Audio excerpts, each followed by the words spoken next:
Hi ಎಲ್ಲರಿಗೂ and welcome back. ಇವತ್ತಿಲ್ಲಿ ಒಂದು ಈಸಿಯಾದ ಟೇಸ್ಟಿಯಾದ ಒಂದು ಸೈಡ್ ಡಿಶ್ ದಹಿ ಬೆಂಡಿ ಮಸಾಲ ತೋರಿಸ್ತಾ ಇದ್ದೀನಿ.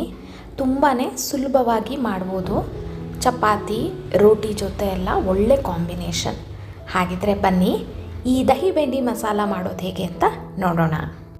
ಮೊದಲಿಗೆ ಒಂದು ಬಾಣಲೆಗೆ 3-4 ಟೇಬಲ್ ಸ್ಪೂನಷ್ಟು ಎಣ್ಣೆ ಹಾಕ್ಕೊಳ್ತಾ ಇದ್ದೀನಿ.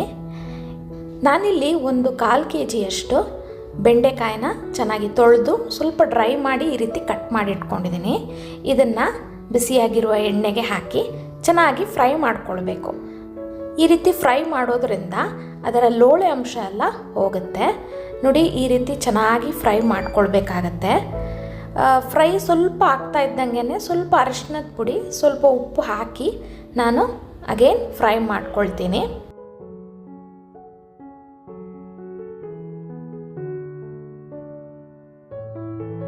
ಈ ರೀತಿ ಚೆನ್ನಾಗಿ ಫ್ರೈ ಆದ ಬೆಂಡೆಕಾಯಿನ ಒಂದು ಸಪ್ರೇಟ್ ಪ್ಲೇಟಲ್ಲಿ ತೆಗೆದಿಟ್ಕೊಳ್ತಾ ಇದ್ದೀನಿ. ಇನ್ನು ಅದೇ ಬಾಣಲೆಗೆ ಎಷ್ಟು ಎಣ್ಣೆ ಇದೆ ನೋಡಿ, ಅದೇ ಎಣ್ಣೆಯಲ್ಲಿ 1 ಚಮಚದಷ್ಟು ಜೀರಿಗೆ, 1 ಟೇಬಲ್ ಸ್ಪೂನಷ್ಟು ಕಸೂರಿ ಮೇಥಿ, ಜೊತೆಗೆ 1 ಮೀಡಿಯಮ್ ಗಾತ್ರದ ಈರುಳ್ಳಿನ ಸಣ್ಣಗೆ ಹೆಚ್ಚಿ ಚೆನ್ನಾಗಿ ಫ್ರೈ ಮಾಡ್ಕೊಳ್ತಾ ಇದ್ದೀನಿ. ಈ ಕಸೂರಿ ಮೇಥಿ ಹಾಕೋದ್ರಿಂದ ಒಳ್ಳೆ ಫ್ಲೇವರ್ ಕೊಡುತ್ತೆ ಈ ದಹಿ ಬೆಂಡಿಗೆ.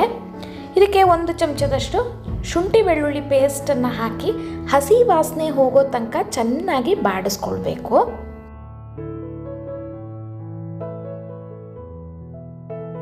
ಇಲ್ಲಿ ಈರುಳ್ಳಿ ಎಲ್ಲ ಚೆನ್ನಾಗಿ ಫ್ರೈ ಆಗಿದೆ. ಇದಕ್ಕೊಂದು ಮಸಾಲೆ ಪೇಸ್ಟ್ ಮಾಡ್ಕೊಳ್ಳೋಣ. 2 ಚಮಚದಷ್ಟು ಅಚ್ಚ ಖಾರದ ಪುಡಿ, ಅರ್ಧ ಚಮಚದಷ್ಟು ಅರಿಶಿನ, 1 ಚಮಚದಷ್ಟು ಧನಿಯಾ ಪುಡಿ, ಅರ್ಧ ಚಮಚದಷ್ಟು ಜೀರಿಗೆ, ರುಚಿಗೆ ಬೇಕಾಗುವಷ್ಟು ಉಪ್ಪು ಹಾಕಿ ಅದಕ್ಕೆ ಸ್ವಲ್ಪ ನೀರು ಹಾಕಿ ಒಂದು ಮಸಾಲೆ ಪೇಸ್ಟನ್ನ ಮಾಡ್ಕೊಳ್ಳೋಣ. ಈ ರೀತಿ ಮಸಾಲೆ ಪೇಸ್ಟನ್ನ ಮಾಡ್ಕೊಳ್ಳೋದ್ರಿಂದ ನಿಮಗೆ ಡೈರೆಕ್ಟಾಗಿ ಅದು ಎಣ್ಣೆಗೆ ಹಾಕಿದ್ರೆ ಸೀದೋಗೋ ಚಾನ್ಸಸ್ ಇರೋದಿಲ್ಲ. ನೋಡಿ, ಈ ರೀತಿ ಪೇಸ್ಟನ್ನ ನಾನು ಫ್ರೈ ಆಗಿರುವಂಥ ಈರುಳ್ಳಿಗೆ ಹಾಕಿ ಅಗೇನ್ ಇದನ್ನು ಚೆನ್ನಾಗಿ ಫ್ರೈ ಮಾಡ್ಕೊಳ್ತಾ ಇದ್ದೀನಿ. ಇಲ್ಲಿ ಮಸಾಲೆ ಎಲ್ಲ ಚೆನ್ನಾಗಿ ಫ್ರೈ ಆದಮೇಲೆ 2 ಕಪ್ಪಷ್ಟು ಮೊಸರು ಜಾಸ್ತಿ ಹುಳಿ ಇರಬಾರ್ದು, ಸ್ವಲ್ಪ ಸ್ವೀಟ್ ಇರುವಂತಹ ಮೊಸರನ್ನೇ ನೀವಿಲ್ಲಿ ಬಳಸೋದು ಒಳ್ಳೆಯದು. 2 ಕಪ್ಪಷ್ಟು ಮೊಸರನ್ನು ಹಾಕಿ ಚೆನ್ನಾಗಿ ಒಂದು ಸತಿ ಮಿಕ್ಸ್ ಮಾಡಿಕೊಂಡು ಕುದಿಯೋದಕ್ಕೆ ಬಿಡಬೇಕು. ಒಂದು 2-3 ನಿಮಿಷದಲ್ಲಿ ಇದು ಚೆನ್ನಾಗಿ ಕುದಿ ಬರುತ್ತೆ. ನೋಡಿ, ಈ ರೀತಿ ಚೆನ್ನಾಗಿ ಕುದಿ ಬಂದಿದೆ. ಇದಕ್ಕೆ ನಾವು ಫ್ರೈ ಮಾಡಿರುವ ಬೆಂಡೆಕಾಯಿನ ಹಾಕ್ಕೊಳ್ತಾ ಇದ್ದೀನಿ. ಈ ಒಂದು ದಹಿ ಬೆಂಡಿ ಮಸಾಲ ಇದೆಯಲ್ಲ, ಇದು ತಿನ್ನೋದಕ್ಕೆ ತುಂಬಾ ರುಚಿಯಾಗಿರುತ್ತೆ ಹಾಗೂ ಮಾಡೋದು ಕೂಡ ಅಷ್ಟೇ ಸುಲಭ. ಲಾಸ್ಟಲ್ಲಿ ಅರ್ಧ ಚಮಚದಷ್ಟು ಗರಂ ಮಸಾಲ, ಇದು ಆಪ್ಷನಲ್, ಬಟ್ ಹಾಕಿದರೆ ಒಳ್ಳೆ ಫ್ಲೇವರ್ ಕೊಡುತ್ತೆ ಮಾತ್ರ ಈ ಮಸಾಲಾಗೆ. ಬೆಂಡೆಕಾಯಿ ಹಾಕಿದ ನಂತರ ಅದನ್ನು ಒಂದು ಕುದಿ ಬರೋ ತನಕ ಬಿಡಬೇಕು. ನೋಡಿ, ಈ ಸುತ್ತ ಎಣ್ಣೆ ತೇಲಕ್ಕೆ ಶುರುವಾಯ್ತಲ್ಲ, ಈಗ ಇದು ರೆಡಿಯಾಗಿದೆ. ನಾನಿಲ್ಲಿ ಇದಕ್ಕೆ ಕಾಂಬಿನೇಷನ್ ಆಗಿ ಫುಲ್ಕ ಮಾಡ್ಕೊಂಡಿದ್ದೀನಿ.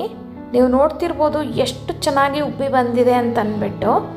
ಈ ಫುಲ್ಕ ಈ ದಹಿ ಬೆಂಡಿಗೆ ಒಳ್ಳೆ ಕಾಂಬಿನೇಷನ್. ನೀವೇನಾದರೂ ನೆಕ್ಸ್ಟ್ ಟೈಮ್ ಈ ದಹಿ ಬೆಂಡಿ ಟ್ರೈ ಮಾಡಿದ್ರೆ ಫುಲ್ಕ ಜೊತೆ ತಿಂದು ನೋಡಿ, ನೀವು ಆಮೇಲೆ ಯಾವಾಗಲೂ ಇದನ್ನೇ ಮಾಡಬೇಕು ಅಂತ ಖಂಡಿತವಾಗ್ಲೂ ಹೇಳ್ತೀರ. ಅಷ್ಟು ರುಚಿಯಾಗಿರುತ್ತೆ.